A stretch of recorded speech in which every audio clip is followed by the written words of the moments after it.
I am Joshua Lisec, the Ghostwriter, and I have today Luke Weinhagen, author of the Primal Primer, out today everywhere books are sold. There you go, Luke. Hello. Say hey to everybody. How's it going? Nice to see everybody.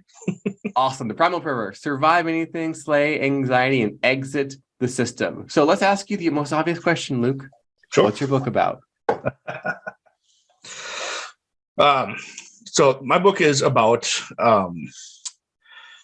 this sense of anxiety we're seeing present itself across the West, across societies all over the place. As we, expand our engagement with each other, we're seeing more and more anxiety, and it comes at a time when people have never been more safe, and it comes at a time when people have never had easier access to having their needs met. And so to me, there's a disconnect in there about why are people feeling more and more anxious in their daily lives when we should be feeling the opposite. We should be feeling far more comfortable than we've ever felt as humans, right? I mean, it's never been easier to be a human than it is today, right? and so the Primal Primer is my exploration and answer to that question of why is anxiety increasing as our access to ease is increasing when it should be doing the exact opposite. It's a little bit like that hard times, good men, weak men, weak times. Right. I'm trying to dissect that process a little bit in the book and find out why that's occurring, what's underlying that phenomenon, right? And that's what I'm addressing in the Primal Primer. It's my take on what is the source of that dynamic between those two what seem to be opposite or conflating, positions of the ease with the anxiety. So. Gotcha. And so the book starts off with explaining how, despite the ease and the convenience that we all have in our lives, it's never been easier. Food is an app. is a few buttons on the app away. Fresh food. Right. All anything we could ever want. But plenty of people to take care of us, of course. All these technologies, and yet you identify the fact that all manners of mental health are, let's say, ill health rather, have been skyrocketing. Right, Anxiety, exactly. Depression, and all manner of discontent, and even just a general malaise that people have about life. And so what you point out is you look at the Maslow's hierarchy of needs and you say, yes, people are unable to self-actualize, much less ascend up the hierarchy of needs, because they know that they are incapable. Most people are incapable of taking care of themselves. Those are the very basic survival needs. And you point out that the human being, at least the Western human, the modern Western human, is the only animal unable to take care of itself in its natural environment. Yeah, and how crazy is that? I mean, we've never had more access to tools. We've never had more access to training, to learning opportunities. We've never had greater access as a species to ways to develop ourselves. And yet, in the process of creating all these conveniences around ourselves, we've effectively regressed to the point where we've become so separated from our environments, we no longer are able to navigate those environments safely. We can't draw nutrients from our environments anymore. We can't draw water from our environments anymore. We can't separate ourselves from exposure to the elements to a point where we're completely dependent on these structures now. We're not actually an animal in our environment anymore. And so each of our subconscious minds know that we can't take care of ourselves. Right, exactly. And the outcome of that is chronic anxiety, stress, depression, sense of purposelessness, lack of confidence. And so especially what younger people, I would say like 35 or maybe age 35, age 40 and under, experience most of the time in terms of mental and emotional struggles, you hypothesize is the result of lacking what you call core human competence. And so the book identifies the problem, which of course is everybody has anxiety about everything. And then you work that back to, well, why? The hypothesis of, because we literally cannot take care of ourselves. Right. If you go, unless there is a grocery store near you, you will die. unless there is a clean water system that makes water available to you that's clean, you will die of thirst, right? Unless there is a climate-controlled vehicle or building nearby, you will die from exposure. And your body knows this. And so you are in a constant state of low-key misery, which manifests in all sorts of, let's say, confidence issues and self-esteem issues and self-worth issues. But really, it's your body knows the truth about your inability to take care of yourself. And so you constantly are in a state of neediness, needing things from other people. If you're ever going to grow up as a person and become a competent adult, you need to learn how to survive in the wild effectively. Like that is what your body, your animalistic nature needs to know.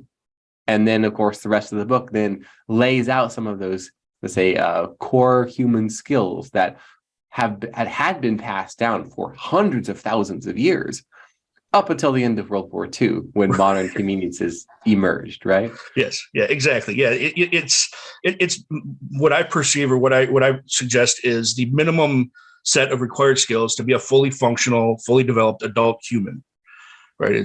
That's what I cover in the book. It's not exhaustive. It's not everything you could learn, but it is the absolute minimum required skills to step into that role as a fully mature human being. Right? And I talk about this low grade anxiety. It's that same sensation. I don't know if you've ever been late on an assignment, right? You're doing your homework or something like that, and your brain is giving you a little signal while you're late. It's pushing that button, making you a little uncomfortable. You need to get it done. You need to get it done. You need to get it done. Right? Your brain knows that you're late on that assignment, and it's giving you feedback that you're late on that assignment. It keeps trickling that feedback to you the whole time you're procrastinating on that homework. Now, what I'm saying is that project that out across all of culture, project that out across all of society. Our brain knows that we have that vulnerability. Our brain knows that we have that exposure to risk. Our brain knows that we're not doing our homework there, right? Now project that across generations, multiple generations. And now we don't even know that the homework exists, but our brain is still giving us that signal that we're not doing our homework. We're not doing our homework. It's just this constant drip of anxiety that's ever present because of this separation we've created between ourselves and our environment. And we just don't know how to navigate them anymore, right? We're completely dependent and completely incapable of safely navigating the environment that we exist in. And it creates that anxiety, just that perpetual anxiety. And so that underlines every other engagement we have across social media, across interpersonal interactions. It's there. It's always present for us. And again, it's hidden because it's been so long since it's occurred, since it's been in place. We don't even recognize it as a problem anymore. So nobody's even looking for it. Yes, and yet your book takes a different angle to this topic than like a lot of the wilderness survival skills, outdoorsy prepper skills, even where the world's going to come to an end, so you better be prepared and stockpile and get your ammo and all these other things, right?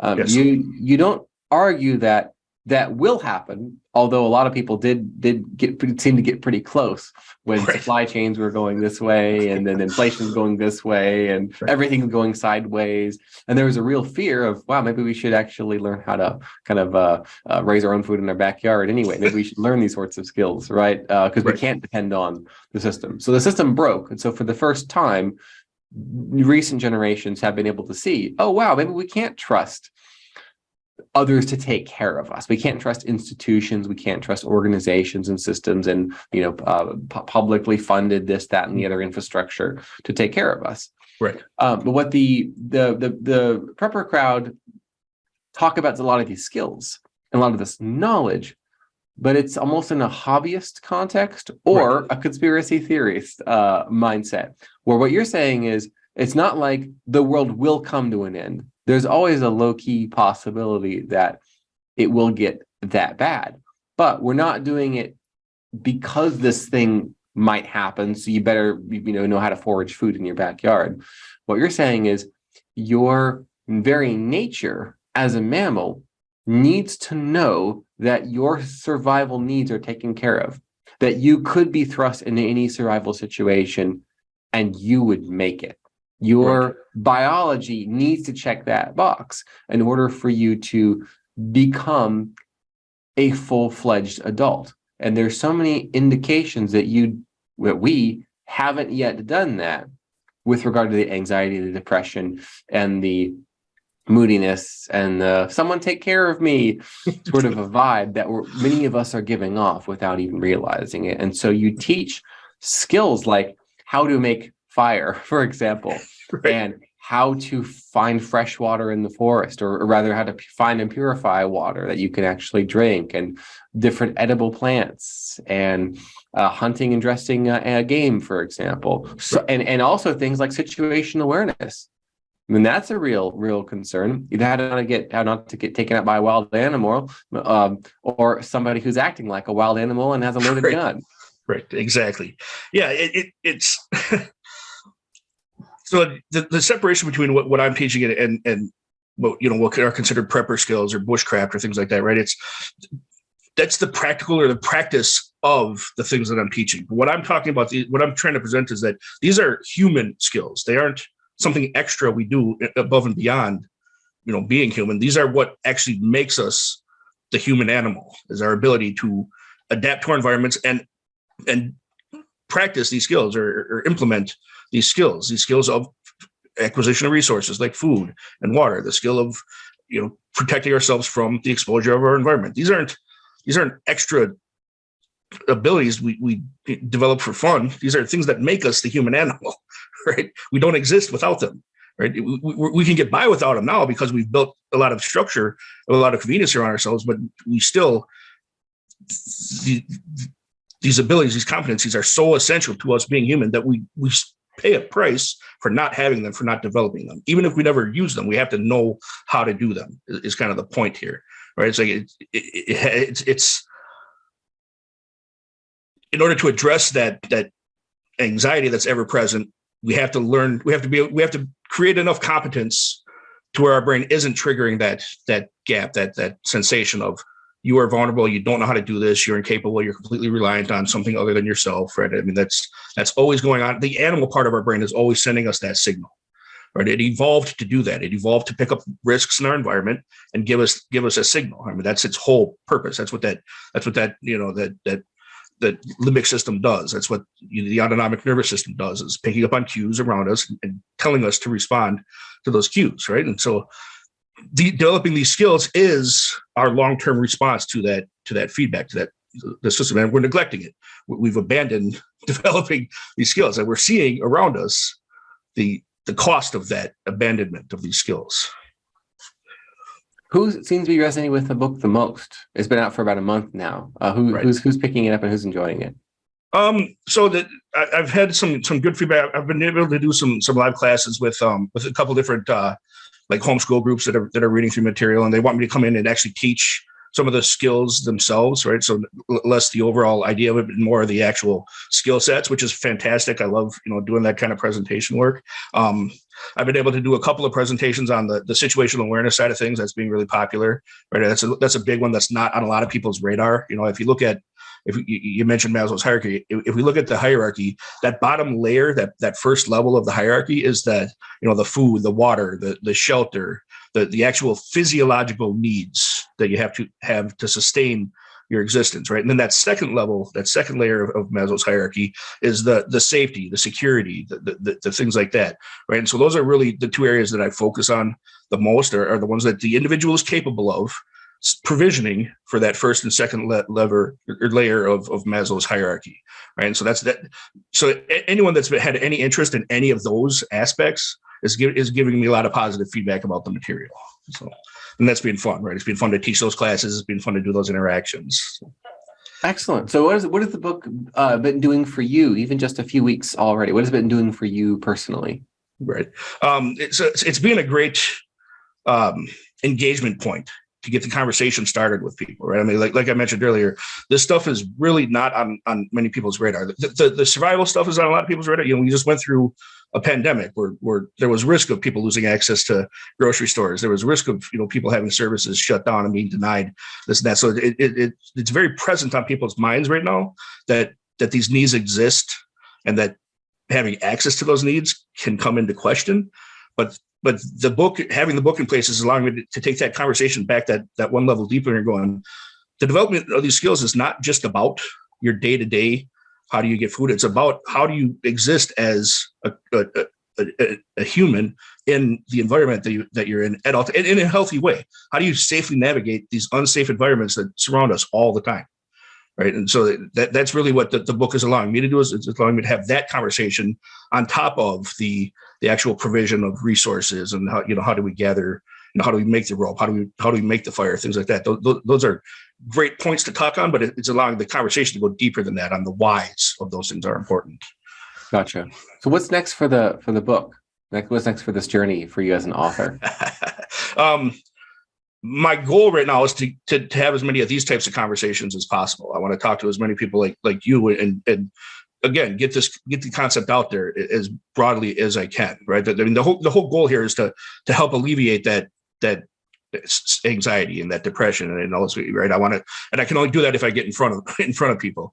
My personal take on that. I mean, the reason this fuels me, the reason it drives me, is because when you're in a position of needs, right? When you're in a position of you're dependent on others to have your needs satisfied, it becomes more and more difficult to say no to whoever is doing that provision, whatever system or structure or institution is providing those needs for you.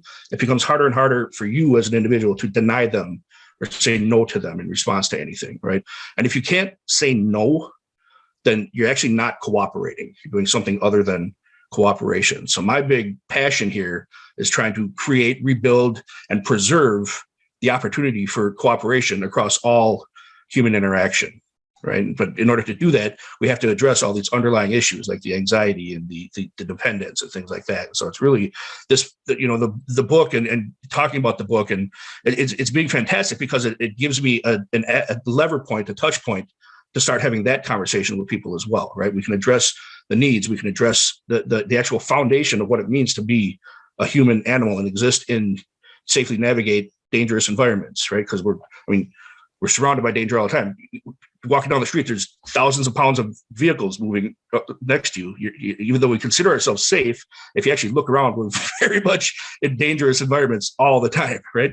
So those things are important, and it's having the effect of helping people navigate those dangerous environments, learning how to navigate those dangerous environments, alleviating that anxiety. But the overall goal is to get us back to a point where our interactions are based on cooperation. Our interactions are based on the exchange of value. And we can't do that if we can't say no to each other, right? If we're in that state of dependence, then cooperation is not even on the table. And that's what I want, is I want cooperation to be as broadly back on the table as possible. So... Excellent. I also think about how so many people will go on social media when there's a quote unquote tragedy, being it, there's a mass shooting or some other sort of a tragedy where there's innocence is lost and there's carnage. Frankly, one of the things you talk about in the book is how to not be in those situations, how to recognize them and get out of them, because one of the survival skills is to not be killed. Mm-hmm. And that's not be killed by an animal or by a poisonous plant or by unclean water or by, let's say, criminal behavior. And so you talk about how to read the room, so to speak. And maybe that room is a crowd, or maybe that room is traffic, or maybe that room is a sketchy character that no one else notices until it's too late. But you and your family got out because you did. So even if someone doesn't necessarily become a bushcraft expert or go out and start like going to their backyard creek and start drinking the water, or at least purifying it, there's still value in reading the book, because there will be things that you can start looking for in your environment that very well could save your life, even if poisonous snakes aren't a problem where you live, right? Right. Yes, exactly. Yeah. So, we've got, again, going back to the limbic system and the autonomic nervous system and things like that, we've evolved this structure in our bodies that keep us tuned in and tied into what's going on around us. And, we call it intuition. We call it our gut. We get those gut feelings, right? And it's immensely important, and it's very, very effective at what it does. It picks up on things that even our conscious mind isn't paying attention to, right? And so one of the things that one of the important parts in the book is, as you mentioned, the situational awareness stuff, right? And what it is, it's a methodology of training and developing that innate ability that already exists, right? And started leveraging it and working it out so that it becomes stronger and more effective and becomes more and more on our radar, more and more conscious as far as something that we're using rather than just something that's going on in the background, right? And it's, so many times we get up into these bad situations and we end up having to react to them, right? Which means we're not doing anything until the bad thing has already happened, right? And that's kind of, it's important to be able to do that, right? We want to be able to competently react to bad things happening, but in my mind, it's far more effective, far more efficient, far safer to be able to avoid those bad things in the first place, to be paying attention to what's going on around you, picking up the cues, being conscious and aware of what the cues are. Most of us don't even know what those cues are, right? So learning what the cues are, learning how to read them, learning how to pick them up, and then being able to observe the feedback that your environment is giving you from the people in it, from the groups of people, the individual people, the sounds, the things you're seeing, all of that is going on in the environment. Pick all those up and then get out ahead of the bad thing that's coming so you can get out of the way, right? You don't want the bad thing to roll over you.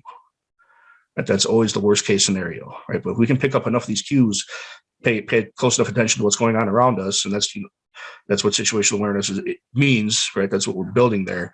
Then we can buy ourselves 60 seconds, 30 seconds, 20 seconds ahead of that bad thing rolling right over top of us, right? And when it comes to some of the real kinetic events we're seeing in the world today, 2-3 seconds is the difference between whether you're walking away from that or not, whether you're getting your kid out of the way of the moving vehicle or not, whether you're avoiding the attack on as you're walking down the street or not, right? So every second we can buy ourselves ahead of that bad thing happening is immensely important. I mean, it's priceless. Those few seconds, that 1 second we buy ahead of the catastrophe is priceless, right? I mean, it's the difference between life and death in some cases. So it's no wonder that homeschool communities wanting this information and be able to teach it to their kids. He says survive in a dangerous world, because homeschoolers tend to be more in the know about how, if only you knew how bad things really are.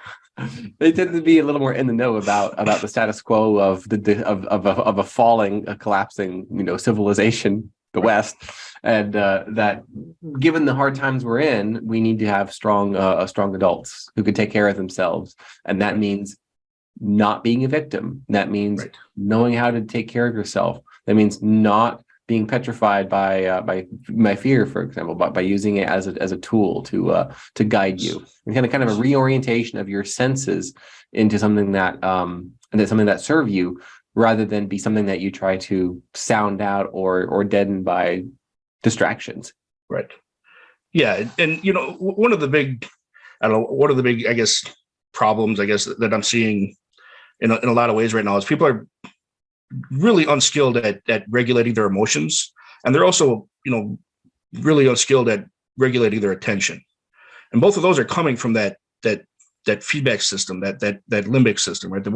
That's where that process starts, right? And you mentioned fear, and that's why I'm bringing this up. Is fear is a healthy emotion when it's used in the right way, or it's in the right position, right? If that dangerous animal is crouched down behind you, ready to pounce, you should be feeling fear, and you should be acting immediately on that fear, right? But because we've not developed these skills, we've abandoned these skills, we don't have the competence to read the environments and stuff like that. We've neglected all of those things. We aren't even reading fear signals correctly anymore, right? For us, fear has become dread, which is the anticipation of fear. It's not a trigger to action. It's a state we're sitting in long term. And that's a dysfunctional read of the signal fear. Or it's panic, which is also a dysfunctional read of the signal fear, right? Fear should trigger action. Anxiety should trigger action. If you're standing in the road with a blindfold on, you should feel anxious. There's threats all around you. You can hear them, right? That should trigger anxiety. That's a healthy expression or a healthy sensation of anxiety in a situation like that. But we're not responding to those signals. We're not taking action on those signals. And so it just lingers and it persists, and it stays part of our daily life, because we don't recognize those emotions anymore as triggers for action. Yes, they become like a mental and emotional health crises, or at least things that we need to have anti-anxiety medication. Well, I'm anxious, so I should have an anti-anxiety treatment. Versus, wait a second, that the anxiety is there for a reason. Right. Yeah. Those aren't voices we want to shut up. We don't want to dull them. We don't want to make them go away. We want to make them healthy, right? We want to find how to help listen to them in a healthy manner and take the action that they're triggering us to take, or pushing us to take, or incentivizing us to take. I mean, that's why those emotions exist. That's why fear exists. That's why anxiety exists. That's why all of those, that's why disgust exists. All these core root level emotions, they exist to trigger action. They exist as a response to dangers that our system is picking up in our environment, or in the people in our environment, or even something that's not in danger yet, but just something that has changed in our environment that our system wants us to be paying attention to, because it could turn into something that could kill us. Right. So, I mean, all of these things, they have a very healthy expression.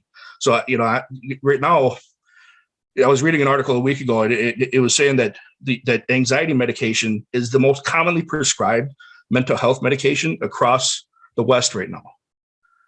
Now, I'm glad that people are finding ways to manage, dysfunction, but muting your ability to feel anxiety is a terrible approach to managing a dysfunction, right? I mean, because that shuts down your ability to read your environment. It shuts down that whole signal, that hugely important signal that's telling your system, pay attention to what's going on. That's what anxiety is designed, what it evolved to do. We don't want to shut that up. We don't want to turn that off. We want to learn how to use that to help us navigate these environments that are triggering the anxiety, right? We want to be able to read, why is anxiety present? We want to be able to tell and observe what has changed that's producing that anxiety in me, and then competently navigate that change. That's far more effective than medicating it to make it go away, right? Because then you can't get out of the way of the bad thing happening. That makes me think of, Luke, is that so many people are at least more and more people are recognizing that we are born into a world that we were not made for. Right. And what is the world like that our senses, our psychology, our instincts, even our bodies themselves, what is that world like? That is the environment in which we thrive as a human species. And it doesn't look anything like our modern lives. Right. And so much of what we suffer from, I guess, in terms of like chronic diseases, chronic and acute mental and emotional difficulties, arise from the fact that we do not live in the world that we're made for. It's a misplaced animal to environment. And so one of the great things about the book, even for people who are just curious about this topic, is to learn about is to pick up a copy of the book and learn about the world that you were in fact meant for, and the skills that you would have had, in fact, generations before you would have had, one generation down to the next, from the very first person who figured out how to use fire. Every child was taught that. Right. Up until how to make fire and protect it with your own hands, up until maybe gas stoves, electric stoves, became a thing, home appliances, effectively, and we stopped needing that. And of course, fire is just one of all the things, but becoming aware of your surroundings, it's situational awareness. Now it's like, well, the security is somebody else's responsibility. Oh, is there security here? Right? You're your own security. Oh, is there going to be food there? Oh, I'm hungry. Oh, I forgot to pack snacks. Oh, well, what if you could find food in your surroundings? For example, what about water, right? And it's kind of man becoming master of his fate again, master of his environment, versus submissive to whatever misfortune befalls you. And the low-key anxiety we all have, at least most people have, is the body's awareness of, if we're more than a day away from appliances, we are screwed. You need appliances. And so the dependency on appliances, frankly, and nearness to technology and to stores and infrastructure, I think most people will have gone through life never having become a human.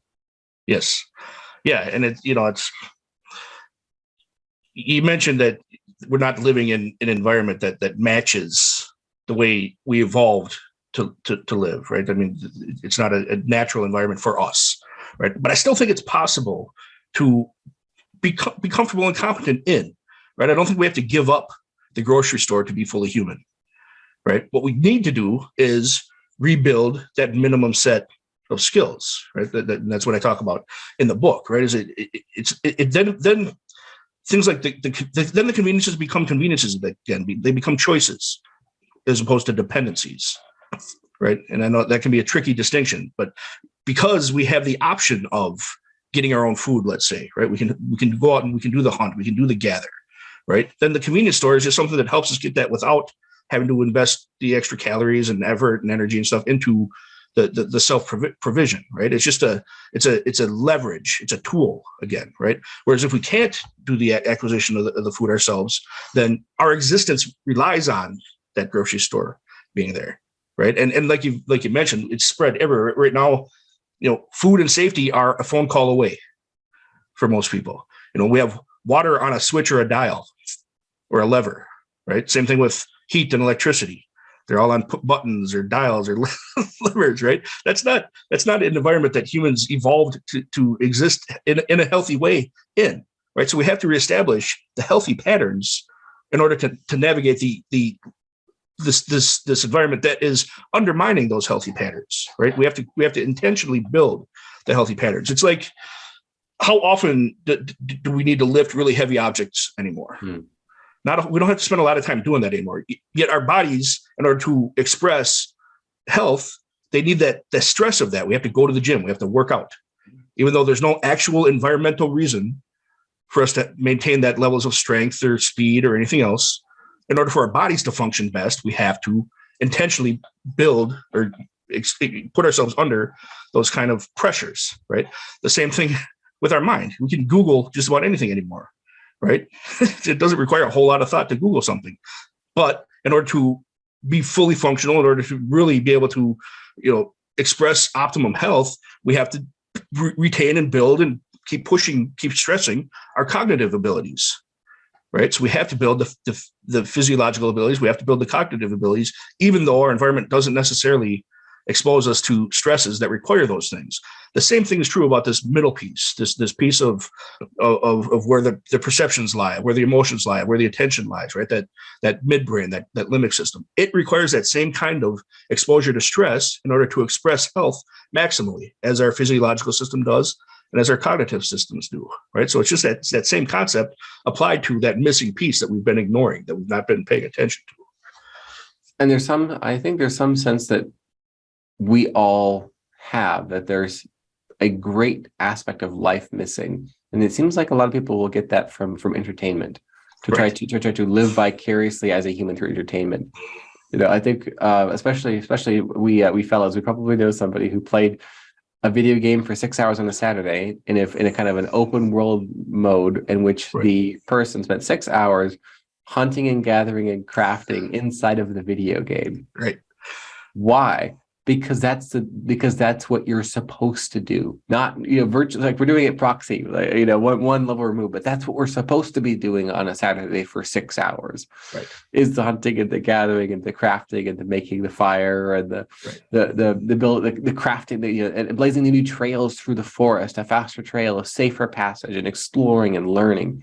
It seems like that's probably why so many video games that have open world exploration, settling, hunting and gathering type of a game mode, let's say, be it realistic or futuristic or in the past or sci-fi, fantasy, whatever, is so appealing, is because that's what we are made to do. And how much more fulfilling would it be if we were able to build some of those things in real life and even use some of them? I'll give you an example. So you taught in one of the chapters of the book, you teach how to make basic cordage, right? That's the very first thing.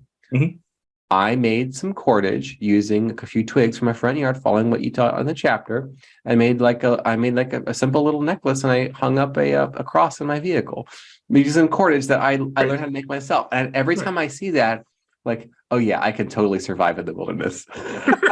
Right. And it's just a little bit of a confidence boost, like, Oh yeah, all you all out here are not gonna make it, but I'm gonna make it. Me and my family, and it's a little thing, but it's a sort of a, I guess you could say it's a little bit of a call of the wild, you might say. This is what you were meant for. It's just like, it's a stupid twig, man.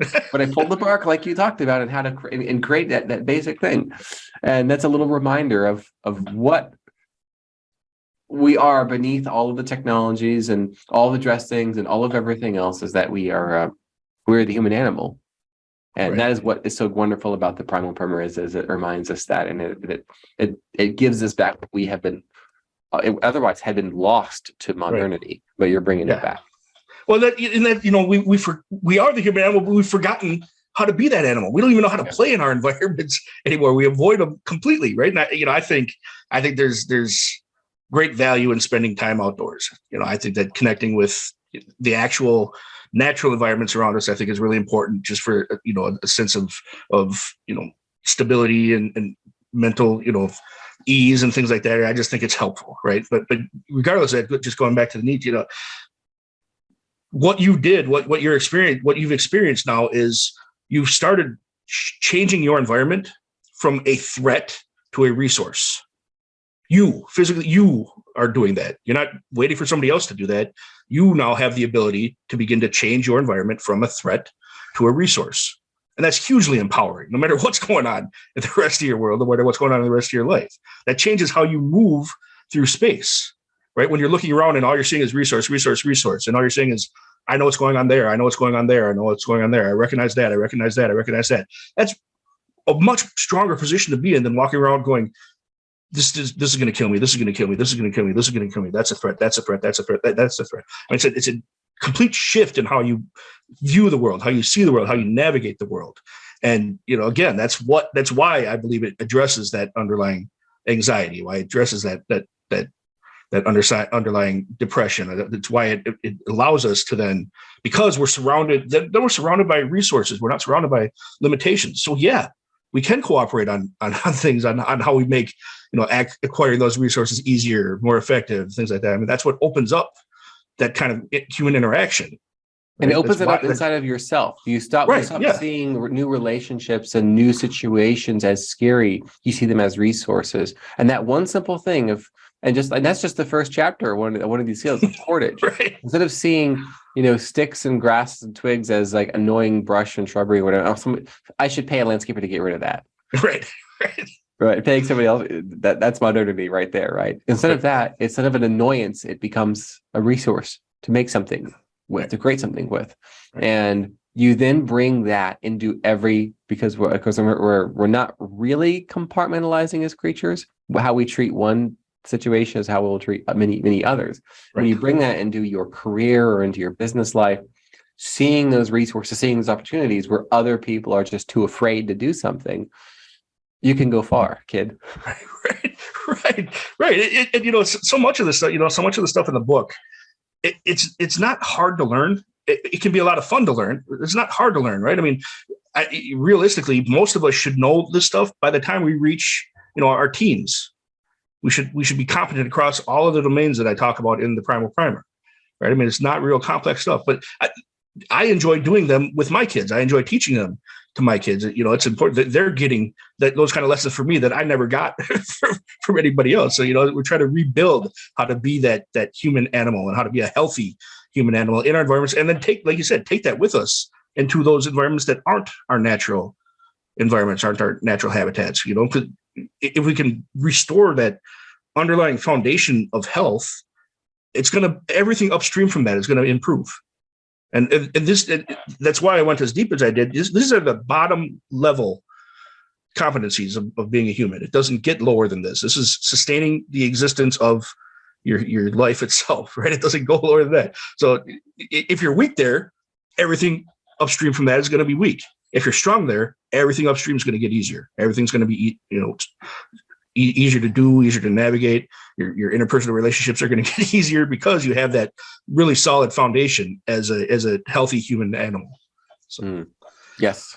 Well, wonderful. I think that's a great way to wrap it up, Luke. So the Primal Primer, of course, is available for Amazon, Barnes and Noble, Audible, Kindle, all the usual suspects. If people All formats. Yep, got the physical books. We got the audio book. We have the video book available. So whatever your preference for consuming it, we got it available for you. Excellent. Well, this has been fun, Luke, and I was so glad to work with you on it. This was a lot of fun. I learned quite a bit in the process, and so thank you for joining us today. And everybody, check out the link in the description below and get a copy of the Primal Primer by Luke Weinhagen. Luke, thanks again. Fantastic to talk to you, Joshua. I appreciate it.